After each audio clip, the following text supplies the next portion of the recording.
বাংলা চলচ্চিত্রে একজন তামিল হিরো রয়েছে। তামিল হিরোর সাথে তার মিল খুঁজে পাওয়া যায়। তার অ্যাকশন বলেন, স্টাইল বলেন, তার এগ্রেসিভ মুভমেন্ট বলেন, তার লুকিং বলেন, সব কিছু আপনাকে তামিল হিরোর কথা মনে করিয়ে দিবে। নাম আমার বাদশাহ। আমি নায়ক মুন্না খানের কথা বলছি। তার ঈদ সিনেমা তছনছ সব কিছুকে তছনছ করে দিবে।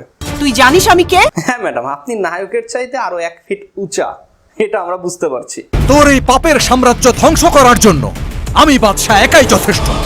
ভাই রে ভাই, নায়িকা ইয়ামিন হক ববি, মিশা সওদাগর ভাই এবং চিত্রনায়ক মুন্না খান, যিনি দেখতে পুরোপুরি তামিল হিরোদের মতো। তার স্টাইল, লুক, অ্যাকশন সব কিছুতে তামিল ফ্লেভার রয়েছে। এবং তিনি যখন ফিল্ম ইন্ডাস্ট্রিতে প্রথম আসেন, তার প্রথম সিনেমা দেখার পর থেকে আমি তার ভক্ত হয়ে গেছিলাম। বাংলা চলচ্চিত্রে একমাত্র মুন্না খানই আছে যাকে বাংলা সিনেমার রজনীকান্ত বলা যেতে পারে, বাংলা সিনেমার অমিতাভ বচ্চন বলা যেতে পারে, বাংলা সিনেমার আল্লু অর্জুন বলা যেতে পারে। বাংলা চলচ্চিত্রের সবচাইতে দাপুটে অ্যাকশনেবল হিরো মুন্না খান। তার তছনছ সিনেমার ট্রেলারতে আমি কিছুক্ষণ আগে দেখলাম এবং আমার কাছে মনে হয়েছে শাকিব খানের সাম্রাজ্যে যদি কেউ কাঁপুনি ধরাতে পারে একমাত্র মুন্না খান, যিনি তার অভিনয় দিয়ে, দাপট দিয়ে, সিনেমা দিয়ে শাকিব খানের সিংহাসনকে তছনছ করে দিতে পারবেন। ভাই ব্রাদার, এর আগেও আমরা দেখেছি মুন্না খান তিনি তার সিনেমা দিয়ে, এর আগেও তার কয়েকটি সিনেমা আমি দেখেছিলাম, সেই সিনেমাগুলোর নাম মনে পড়ছে না, অনেকদিন আগে দেখেছি। এবং আমার শুধু মুন্না খানের চেহারাটাই মনে থাকে, সিনেমার নামগুলো মনে থাকে না। আমি যখন সিনেমা দেখি তার, আমি খুব ফিল করি, এনজয় করি, মনে হয় যে তার জায়গাতে আমি অভিনয় করছি,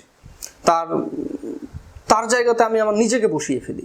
বাহ, কি চমৎকার অভিনয়! যদিও এর চাইতে ভালো অভিনয় আমার পক্ষে সম্ভব না, আমি নিজেও বুঝতে পারি। তো মুন্না খানের তছনছ সিনেমার টিজারটি দেখার পর আমার ভেতরে একটা বলা যেতে পারে একটা ভয় কাজ করছে। ভয়টা কি নিয়ে? ভয়টা হচ্ছে শাকিব খানের রকস্টার নিয়ে। দেখেন, বাংলা চলচ্চিত্রে শাকিব খান বেশ কিছু সিনেমা অভিনয় করেছেন, সিনেমাগুলোকে বাজিমাত করেছেন, রেকর্ড করেছেন, কিন্তু এবার যেন মনে হচ্ছে রকস্টার সিনেমা কোনো কারণে রেকর্ডের কাছ থেকে ফিরে আসবে, শুধুমাত্র এই তছনছের ঝাঁকুনির কারণে। তছনছ মুভিতে নায়ক মুন্না খান তিনি যেভাবে দাপটের সাথে অ্যাকশন, ডায়লগ, স্টাইল দেখিয়েছেন, আমার কেন যেন মনে হচ্ছে বাংলা চলচ্চিত্রে একজন তামিল হিরো এসেছেন এবং এই হিরোকে তামিল ফিল্মের সাথে কোনোভাবে কম্পেয়ার করা যেতে পারে, কম্পেয়ার করা যাবে। এবং মুন্না খান তিনি বিশেষ করে তার মোজ, যে একটা রাজা বাদশাহ টাইপের মোজ, এবং সিনেমাতে তার নাম বাদশাহ, এই মোজ দেখে বিশেষ করে ইয়াং তরুণী যারা আছে স্বপ্নের পুরুষ মনে করেন মুন্না খানকে দেখে। তো মুন্না খানের তছনছ সিনেমার টিজার আপনাদের কাছে কেমন লেগেছে সেটা অবশ্যই জানিয়ে দিবেন। তবে আমার কাছে বাংলা চলচ্চিত্রের একটি ইউনিক অ্যাকশনেবল মুভি মনে হয়েছে এবং বাংলা চলচ্চিত্র যে অনেক উন্নতি হয়েছে সেটা কিন্তু এই ট্রেলারটা দেখে আমার মনে হয়েছে। আমি বিশ্বাস করতে পারছি যে হ্যাঁ, 24-এর পর অনেক পরিবর্তন হয়েছে দেশে। এবার চলচ্চিত্র অঙ্গনে ফাটাফাটি লেভেলের পরিবর্তন এসেছে। মুন্না খান তিনি একাই 100। এই যে কয়দিন আগে আপনারা মাসুদ রানার যে ট্রেলারটি দেখলেন, জাজ মাল্টিমিডিয়ার 100 কোটি টাকা বাজেটের সিনেমা মাসুদ রানার চাইতেও বেশ কয়েক গুণ বেটার আমরা তছনছে মুন্না খানের অভিনয় দেখেছি।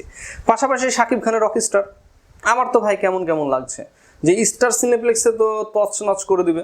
হ্যাঁ, স্টার সিনেপ্লেক্স বলেন, সিঙ্গেল স্ক্রিন বলেন, সব জায়গাতে মুন্না খানের একটা লেভেল থাকবে, চাহিদার লিস্টে তিনি সর্বপ্রথম থাকবেন। শাকিব খানের সুযোগ পাওয়াটা সো টাফ হয়ে যাবে এবং ব্যবসা করে বের হয়ে আসাটা শাকিব খানের রকস্টারের জন্য অনেক ডিফিকাল্ট হয়ে যাবে আমার কাছে মনে হচ্ছে। এখন বাদ বাকি এটা দর্শকদের উপরে। দর্শক যারা আছেন তারা প্লিজ কমেন্ট বক্সে কমেন্ট করবেন যে মুন্না খানের তছনছ আপনাদের কাছে কেমন লেগেছে।